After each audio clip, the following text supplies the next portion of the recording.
तो नमस्कार दोस्तों, परमा एजुकेशन के यूट्यूब चैनल पे आप सभी दोस्तों का स्वागत करते हैं। आज की जो क्लास होने वाली है सी-टेट 2025 में होने वाले एग्जाम से संबंधित गणित पेडागोजी के कुछ महत्वपूर्ण टॉपिक्स होने वाले हैं, जो कि प्रश्नों को सॉल्व करने का एक ट्रिक आप लोगों को बताया जाएगा, जिसके आधार पर आप सभी प्रश्नों को सॉल्व कर सकते हैं। तो आज के प्रश्न में हम बता दें, आप लोगों को कथन और कथनांक के भी प्रश्न शामिल किए गए हैं।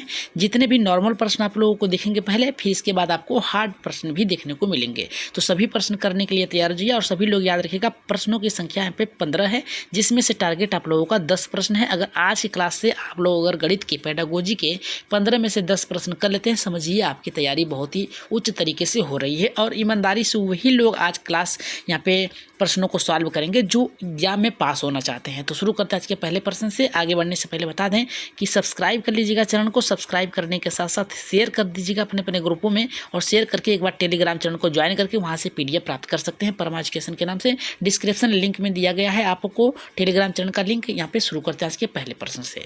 तो पहला प्रश्न यहाँ पे देखिए, बहुत ही बेहतरीन प्रश्न है। ये कह रहा है कि गणित शिक्षण में कंक्रीट एब्स्ट्रैक्ट सिद्धांत का मुख्य उद्देश्य क्या है। कह रहा है जो पढ़ाने का तरीका है उसका उद्देश्य क्या है। पहला कह रहा है कि केवल सूत्र याद कराना। आप लोगों को टैग वर्ड पहले बता दिया गया है, इस आधार पे टैग वर्ड और यहाँ पे कीवर्ड के आधार पे सभी प्रश्नों को सॉल्व करेंगे। तो सबसे पहले कीवर्ड आपका यहाँ आता है केवल, और यहाँ पे याद करना, ये आपका निगेटिव पॉइंट है, काट दीजिए। उद्देश्य पूछा है तो उसका मतलब क्या होना चाहिए। दूसरा करा है वास्तविक जीवन से गणित जोड़ना, एकदम सही है। तीसरा करा है कठिन सवाल रटाना, रटाना एक नेगेटिव पॉइंट है, काट दीजिए। चौथा करा है हमारे यहाँ पे अधिक गृह कार्य देना, अधिक नहीं, जितना पढ़ाएंगे उतना ही गृह कार्य देना है आपको, इस आधार पे ये भी गलत है। ऑप्शन नंबर यहाँ पे दूसरा जो होगा आपका सही होगा। जितने भी लोगों ने ऑप्शन नंबर यहाँ पे ट्रिक के आधार पे टैग वर्ड का प्रयोग करके सॉल्व किया है, उन लोगों का ये प्रश्न सही होगा। अगर इसकी व्याख्या की बात करें तो व्याख्या में बताया गया है कि वास्तविक जीवन से जोड़ना व्याख्या जो होता है ये उचित होगा, जिसके अंतर्गत अमूर्त वस्तुओं को दिखाकर फिर धीरे धीरे उस पर अमूर्त वस्तुओं के आधार पे मूर्त वस्तुओं पे यहाँ पे विचार कराना होता है। अगर हम बात करें यहाँ पे दूसरे प्रश्न की, जो कि कथन कथनांक पे है, जो कि आपको देखने को मिल रहे हैं इस समय सी-टेट में। ये कराए कथन ए कराए कि गणित समस्या समाधान बच्चों की तार्किक शक्ति विकसित करता है। दूसरा करा है आर जो है समस्या समाधान विधि में उत्तर सीधे बता दिए जाते हैं। तो सबसे पहले यहाँ पे देखिए, पहला कह रहा है हमारा कि गणित समस्या समाधान बच्चों के तर्क शक्ति विकसित करता है, सही है। दूसरा कह रहा है हमारा यहाँ पे समस्या समाधान विधि से उत्तर सीधे प्राप्त हो जाते हैं, नहीं, गलत भी होता है सही भी होता है। इस आधार पे हमारा पहला सही है, दूसरा जो है हमारा यहाँ पे गलत है। तो देखिए पहला सही है, दूसरा गलत कहाँ है। पहला कह रहा है कि ए और आर दोनों सही हैं, जो कि गलत है। दूसरा कह रहा है कि ए सही है आर गलत है, सही है। ए गलत है आर सही है, गलत है। दोनों गलत है, नहीं। राइट आंसर ऑप्शन नंबर यहाँ पे दूसरा जाएगा। पहला सही है दूसरा गलत है, तो पहला ए है सही है, आर गलत है। तो राइट आंसर आपका दूसरे के साथ गया था। अगर इसकी व्याख्या की बात करें तो इसमें बताया समस्या समाधान विधि बच्चों को स्वयं सोचने का अवसर देती है। नेक्स्ट प्रश्न की अगर हम बात करें, तीसरे प्रश्न की, अगर क्लास बेहतर लग रही हो तो एक बार लाइक और सब्सक्राइब जरूर करिएगा, साथ में शेयर भी कर दीजिएगा। अधिक से अधिक लोग हमारे चैनल से जुड़ के यहाँ से आप टैग वर्ड की क्लास अगली ले सकते हैं, जिसमें आप लोगों को पता चलेगा कि जितने भी टैग वर्ड बताए जाएंगे वो सभी के सभी आप लोगों को एग्जाम में मिलेंगे 80%। यहाँ पे तीसरा करा है कि गणितीय समस्या समाधान जो होता है, प्रॉब्लम सॉल्विंग जो होता है, पहला चरण क्या होता है, यानी समस्या समाधान का पहला चरण क्या होता है, यानी पहला क्रम क्या होता है। पहला करा समाधान करना, दूसरा समस्या को समझना, तीसरा करा है कि उत्तर लिखना, और चौथा करा है कि सूत्र लागू करना। सूत्र जो है आपका यहाँ से 6 से लेकर 8 तक के ऊपर का होगा। समाधान करना, जब तक आप समस्या के तह तक नहीं पहुँचेंगे तब तक समाधान नहीं कर सकते। तो समस्या को समझना, कौन सी समस्या है, किस तरीके से सॉल्व होगा, इसके बाद समाधान पे पहुँचेंगे, तब इसके बाद उत्तर लिखेंगे। राइट आंसर ऑप्शन नंबर यहाँ पे तीसरे का भी जो आएगा लगातार तीसरे का दूसरा उत्तर सही होगा, समस्या समाधान होगा। अगर हम बात करें इसकी व्याख्या की, तो व्याख्या में बताया है कि जो पोल्वा के अनुसार, एक मनोवैज्ञानिक है, इन्होंने बताया जिनका नाम था पोल्वा, उनके अनुसार पहला जो चरण होता है समस्या को समझना, यानी समस्या कौन सी है। जब तक डॉक्टर के पास जाएंगे तो डॉक्टर सबसे पहले देखेगा कि आपका उपचार कैसे होगा, यानी आपका रोग क्या है, इसके बाद उपचार करेगा। तो समस्या को जानना ही सबसे पहला चरण होता है। अगर चौथे प्रश्न की ओर अगर हम आगे बढ़ें तो ये हमारा करा है कथन ए करा है कि यहाँ पे करा कि एडेक्टिव पद्धति में छात्रों का उदाहरणों से नियम बनाते हैं। दूसरा कह रहा है कि यह पद्धति विशेष से सामान्य की ओर बढ़ती है, करा विशेष से सामान्य की ओर बढ़ती है। यहाँ पे हमारा चौथा, तो सबसे पहले देखिए यहाँ पे करा कि कि यहाँ पे करा इडेक्टिव पद्धति में छात्र उदाहरण से नियम की ओर बढ़ते हैं, एकदम सही है। पहले वस्तु जो होती है उस पर विचार करते हैं, फिर वस्तु नहीं होती है उस पर विचार करते हैं, तो ये तो सही है। ये पद्धति विशेष से सामान्य की ओर जाती है। विशेष का मतलब होता है मूर्त वस्तु हो, ठीक है, फिर इसके बाद सामान्य की ओर बढ़ती है, तो ये तो सही आपका है, दोनों ही आपका सही हो गया। करा ए और आर दोनों सही हैं, ए आर और ए सही व्याख्या देता है, सही है। ए और आर दोनों सही हैं, पर करा आर ए की सही व्याख्या नहीं दे रहा है। करा कि ए सही है आर गलत है, नहीं, ए गलत है आर सही है, नहीं। राइट आंसर ऑप्शन नंबर यहाँ पे दूसरा जो होगा आपका, पहला जो होगा यहाँ पे सही होगा। पहला ऑप्शन क्या होगा आपका, सही होगा। अगर इसकी व्याख्या की बात करें तो व्याख्या में बताया है इडेक्टिव पद्धति विशेष सामान्य की ओर बढ़ती है, विशेष से सामान्य की ओर बढ़ती है। अगर हम बात करें 5वें प्रश्न की, जो कि बहुत ही महत्वपूर्ण प्रश्न है, ये हमारा कह रहा है कि गणित शिक्षण में स्पाइरल पद्धति का अर्थ क्या होता है। जितने भी लोग अगर तैयारी बेहतर तरीके से कर रहे हैं तो कमेंट बॉक्स में इसका बताइए कि स्पाइरल का मतलब क्या होता है। स्पाइरल का मतलब क्या होता है, इसका राइट आंसर आप लोग कमेंट बॉक्स में बताइएगा। लेकिन उससे पहले हम बता देते हैं कि इसका ऑप्शन का प्रश्न का उत्तर क्या होगा। पहला करा कि बार बार एक ही विषय पढ़ाना, बार बार एक ही विषय पढ़ाना, एक ही किसी एक पर बल दे रहा है, तो ये तो आपका गलत है। अवधारणा को धीरे धीरे बढ़ते स्तर तक सिखाना चाहिए। अवधारणा जो है इसकी, उसको क्या है, बढ़ते क्रम में आगे बढ़ाना चाहिए, एकदम सही है। पहले आप वस्तु को दिखाएं, फिर इसके बाद वस्तु न हो उस पर विचार कराएं, तो इस आधार पर दूसरा तो सही लग रहा है। विद्यार्थी को घूम घूम कर पढ़ाना, घूम घूम के पढ़ाएंगे तो क्या बालक सीख जाएगा, नहीं, उससे विचारों को प्रदर्शित करना होगा। लगातार रटाना आपका नेगेटिव पॉइंट है, कर दीजिएगा। राइट आंसर ऑप्शन नंबर यहाँ पे दूसरा सही होगा। जितने भी लोगों का दूसरा है एकदम करेक्ट होगा। लेकिन स्पाइरल क्या होता है, पद्धति क्या होती है, इसका आंसर आप लोग कमेंट बॉक्स में बताइएगा, इसका अर्थ कि होता क्या है। अगर हम बात करें अवधारणा को धीरे धीरे बढ़ते स्तर पर सिखाना चाहिए, ये आपका ऑप्शन सही था। स्पाइरल पद्धति में विशेष की गहराई से बार बार प्रगति होती है।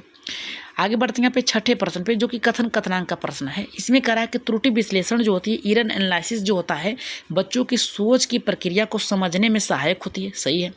आर कह रहा है कि त्रुटियों को केवल अंक काटने के लिए इस्तेमाल करना चाहिए।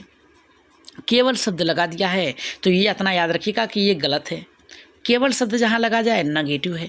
तो यहाँ पे का त्रुटि विश्लेषण जो है सोच की प्रक्रिया को समझने में सहायक होती, सही है। यानी पहला सही है दूसरा गलत है। तो पहला आर, ए और आर दोनों सही है, नहीं, ए सही है आर गलत है, एकदम सही है।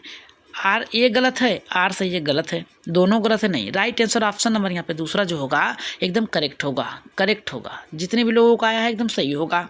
6ठे का व्याख्या में यही बताया गया है, इसकी त्रुटियां सीखने का अवसर देती है। लेकिन नेक्स्ट प्रश्न पे अगर हम आगे बढ़ें 7वें प्रश्न पे, जो कि बहुत ही महत्वपूर्ण प्रश्न है, इसका आंसर आप लोग कमेंट बॉक्स में दीजिएगा। करा कि यदि शिक्षक जो है खेल के माध्यम से गणित सिखाता है तो वह किस सिद्धांत का पालन करता है, किस सिद्धांत का, यानी खेल में सिखा रहा है गणित, तो ये किस सिद्धांत का पालन कर रहा है। जैसे क्या है कि कुछ बच्चों को ग्रुप में बांट दिया जाए, फिर कहा जाए कि अब आप लोग क्या करें, किसी एक कार्य को देखते हैं कितने बालक कितनी जल्दी कर लेते हैं, इसको सॉल्व कितने तरीके से कर रहे हो, तो ये बालक अपना अपना मत लगाएंगे।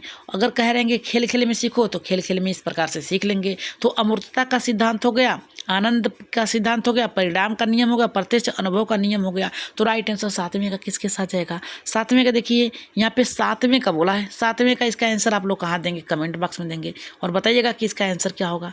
जल्दी से बताइए 7वें का आंसर क्या होगा आप लोग। अमूर्तता का सिद्धांत होगा, आनंद का सिद्धांत होगा, परिणाम का, प्रत्यक्ष अनुभव का। इसका आंसर आप लोग कमेंट बॉक्स में जल्दी से दीजिएगा। अगर हम बात करें 8वें प्रश्न की, जो कि बहुत ही महत्वपूर्ण प्रश्न है, ये हमारा कह रहा है कि गणित ए कह रहा है हमारा कि कथन ए कह रहा है कि गणित शिक्षण में कंक्रीट एब्स्ट्रैक्ट सिद्धांत का पालन करना चाहिए। दूसरा कह रहा है आर जो है कथन कह रहा है पहले ठोस वस्तुओं से अनुभव मिलता है, फिर अमूर्त प्रतीकों को समझना चाहिए। ये प्रश्न बहुत ही महत्वपूर्ण है। कह रहा है ए और आर दोनों सही है, आर ए की सही व्याख्या कर रहा है, एकदम सही है।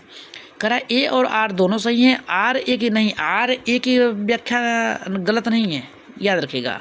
ए सही है आर गलत है, नहीं, ये गलत है। राइट आंसर ऑप्शन नंबर यहाँ पे पहला सही होगा, याद रखिएगा। गणित शिक्षण में कंक्रीट एब्स्ट्रैक्ट सिद्धांत का पालन करना चाहिए, एकदम सही आपका है। कह रहा है कि पहले ठोस वस्तुओं को दिखाया, यानी पहले मूर्त वस्तुओं को दिखाया जाए, फिर अमूर्त वस्तुओं की तरफ आगे बढ़ा जाए। तो इस आधार पर हमारा राइट आंसर पहले के साथ जाएगा। जितने लोगों का पहला आया एकदम करेक्ट होगा। व्याख्या में भी वही बताया गया है। अगर 9वें प्रश्न की बात करें तो इसमें देखिए बताया गया है गणित शिक्षण का मुख्य उद्देश्य क्या है, पढ़ाने का उद्देश्य क्या है। पहला करा परीक्षा में अच्छे अंक लाना, अच्छे अंक नेगेटिव पॉइंट है काट दीजिए। केवल सूत्र याद कराना, ये भी नेगेटिव पॉइंट है काट दीजिए।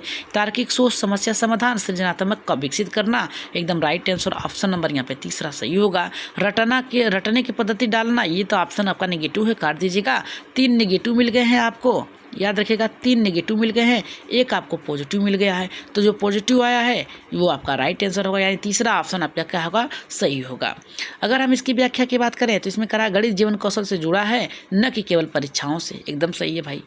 अगर 10वीं की बात करें, लाइक कर दीजिएगा सभी लोग ईमानदारी से, तो आज की क्लास के लिए लाइक करिएगा। यहाँ पे कथन ए करा है कि ह्यूरिस्टिक विधि मतलब खोज, ह्यूरिस्टिक मतलब होता है खोज, क्या होता है, खोज होता है। खोज विधि बच्चों की खोज की प्रक्रिया प्रेरित करती है। ह्यूरिस्टिक मतलब भाई खोज होता है, अन्वेषण होता है, ये सब होता है आपका प्रेरित करती है खोज के लिए। आर कह रहा है हमारा कि शिक्षक इसमें मार्गदर्शक की भूमिका निभाता है, ए भी सही है, बी भी सही है, ए और दे सही है, दोनों व्याख्या करता है, एकदम सही है। या और ये तीसरा तो सही गलत हो गया। राइट आंसर ऑप्शन नंबर यहाँ पे 10वीं का जो होगा पहला ही सही होगा, पहला एकदम सही होगा। आगे बढ़ रहे हैं यहाँ पे नेक्स्ट प्रश्न पे, जो कि बहुत ही बेहतर प्रश्न है, 11वां प्रश्न। ये देखिए कह रहा है कि यदि बच्चा जोड़ घटाव नहीं समझ पा रहा है तो शिक्षक को क्या करना चाहिए। मान लीजिए बच्चों को पढ़ाना है तो क्या करना है, जोड़ घटाना पढ़ना है। 1 + 2 कितना होगा, 3 होगा। वो क्या कर रहा है, 1 + 2 या इसी को उतार ले रहा है। तो इस तरीके का प्रयोग करके बालकों को सिखाना चाहिए। किस तरीके का, तो पहला करा डांटना, एक नेगेटिव पॉइंट है। अधिक होमवर्क देना, ये भी गलत है। ठोस सामग्री समझाना चाहिए, एकदम सही है। अनदेखा नहीं करना चाहिए। ठोस वस्तु जैसे क्या है, 1 दिया है तो 1 पाई 1 सेव बना दीजिए, 2 दिया है तो 2 सेव बना दीजिए। अब उससे कहिए कि गिनो इससे कितना हुआ, तो बालक कहेगा 3 सेव है, तो 3 सेव बना दीजिएगा। इस तरीके से वो सीख सकता है। यानी ठोस सामग्री का प्रयोग करके आप सिखा सकते हैं उसको, ताकि बालक उसे बेहतर तरीके से समझ सके। ठोस सामग्री जो होता है बच्चों को बेहतर तरीके से समझ आती है, जिसमें माचिस की तिलियाँ हो गई, कुछ वस्तुएं हो गए, इसके माध्यम से आप सिखा सकते हैं। जैसे में हम बात करें 12वें प्रश्न की, तो ये हमारा कथन का प्रश्न है। कह रहा है कि कथन ए कह रहा है कि गणितीय खेल बच्चों में रचनात्मक और आनंद बढ़ाते हैं, और दूसरा आर कह रहा है हमारा कि खेलों से बच्चे गणितीय अवधारणा बिना भय से सीखते हैं। एकदम सही है, पहला ही सही होगा आपका, क्योंकि इसमें नहीं दिया है। दोनों जहां पर ऑप्शन आए कि ए और बी दोनों सही हैं, या फिर ए और आर सही हैं, 100% में से 80% जो होंगे आपके ये सही होंगे। तो आर गलत है, ए गलत है, ये गलत है। राइट आंसर आपका ऑप्शन नंबर यहाँ पे पहला सही होगा। इतना याद रखिएगा, जिसमें दोनों सही हो वही आपका ऑप्शन 100% सही होंगे। नेक्स्ट प्रश्न की अगर बात करें 13वें प्रश्न की, तो ये हमारा देखिए क्या कह रहा है, ये कह रहा है कि गणितीय चिंतन जो होता है, मैथमेटिकल जो थिंकिंग होती है, उसका अर्थ क्या होता है। केवल सूत्र रटवाना, ये आपका नेगेटिव पॉइंट है, इसे काट दीजिए। समस्या को तर्कपूर्ण ढंग से हल करना, समस्याएं हैं उसको तर्कपूर्ण ढंग से हल करना, यानी सोच कर उसे सॉल्व करना। सिर्फ गणना करना नहीं होना चाहिए, परीक्षा में पास करना नहीं होता है। राइट आंसर ऑप्शन नंबर यहाँ पे दूसरा एकदम करेक्ट होगा। इसकी व्याख्या की अगर बात करें, समझ लेते हैं। व्याख्या में बताया गया है गणितीय चिंतन में तर्क, विश्लेषण और तुलना शामिल होता है, एकदम सही है, क्योंकि वो समझ कर ही उत्तर देते हैं आप। अगर प्रश्न की बात करें 14वें की, कथनांक है, इसका आंसर आप लोग दीजिए। ये कह रहा है हमारा कि कथन ए कह रहा है गणितीय संचार विद्यार्थियों के लिए आवश्यक है। कथन आर कह रहा है कि इससे वे प्रतीकों और भाषा चित्रों के द्वारा विचार व्यक्त करते हैं। कह रहा है कि एक गणित जो होता है, इसका संचार जो होता है, यानी माध्यम जो होता है, विद्यार्थियों के लिए आवश्यक होता है। सही है, सही है भाई। करा इसे प्रतीकों, भाषा, चित्रों और विचारों को व्यक्त करने का जो है, ये क्या कर रहा है कि करना सीख जाते हैं। सही है, यानी दोनों ही सही हैं। तो ए और आर दोनों सही हैं, आर ए का सही व्याख्या करता है। सही है, करा ए और आर दोनों सही हैं, यहाँ तक तो सही है। करा आर ए की सही व्याख्या नहीं करता है, करता है। करा ए सही है, आर गलत है, गलत है। ए गलत है, आर सही है, नहीं, ये गलत है। राइट आंसर ऑप्शन नंबर जो है इसका भी पहला का साथ जाएगा। जितने भी लोगों का आया पहला एकदम सही होगा। व्याख्या में बताया गया है गणितीय संचार प्रस्तुतिकरण और सोचने की क्षमता को विकसित कर देता है। नेक्स्ट प्रश्न की अगर हम आगे बात करें, जिसमें दिया है आज की क्लास का लास्ट प्रश्न है, करा कि अन्वेषण विधि जो होता है, डिस्कवरी मेथड होता है, इसका मुख्य उद्देश्य क्या होता है। पहला करा शिक्षक सब कुछ बता दें, विद्यार्थी स्वयं ज्ञान प्राप्त कर लें। तीसरा करा कि प्रश्न रटवा ले। चौथा करा कि गृहकार्य। इसका आंसर आप लोग कहाँ देंगे, कमेंट बॉक्स में देंगे। कहाँ देंगे, कमेंट बॉक्स में देंगे। 15वें का आंसर क्या होगा, पहला सही होगा, दूसरा सही होगा, तीसरा या फिर चौथा। और जाते जाते सभी लोग बताइएगा कि आज आप लोगों ने 15 में से 10 प्रश्न किए हैं, या कितने लोगों ने 10 प्रश्न सही किए हैं। इसका आंसर आप लोग कमेंट बॉक्स में बताइएगा कि हमने किया है। उन लोगों का नाम और उनके स्कोर जो है यहाँ पे क्लास में बताए जाएंगे नेक्स्ट क्लास में। और बता दें कि अगली क्लास जो होने वाली है आपकी टैग वर्ड पे होने वाली है, और सी टेट पहली बार में कैसे पास करें इस पर भी विचार होगा, और कितने अंक आप प्राप्त कर सकते हैं जो अवधारणा होगी उसके माध्यम से। तो आज की क्लास कैसी लगी एक बार कमेंट बॉक्स में बताइएगा, और जाते जाते सभी लोग शेयर कर दीजिएगा अपने अपने ग्रुपों में, और टेलीग्राम चैनल को ज्वाइन करके वहाँ से PDF प्राप्त कर सकते हैं, या फिर आप व्हाट्सएप ग्रुप में जुड़कर वहाँ से भी आप PDF प्राप्त कर सकते हैं। तो आज के लिए इतना ही, धन्यवाद। जाते जाते आपका दिन शुभ हो, मंगल हो, और अपनी प्रैक्टिस इसी तरह करते रहिएगा, और सब्सक्राइब जरूर कर लीजिएगा। तो आज के लिए इतना ही, धन्यवाद।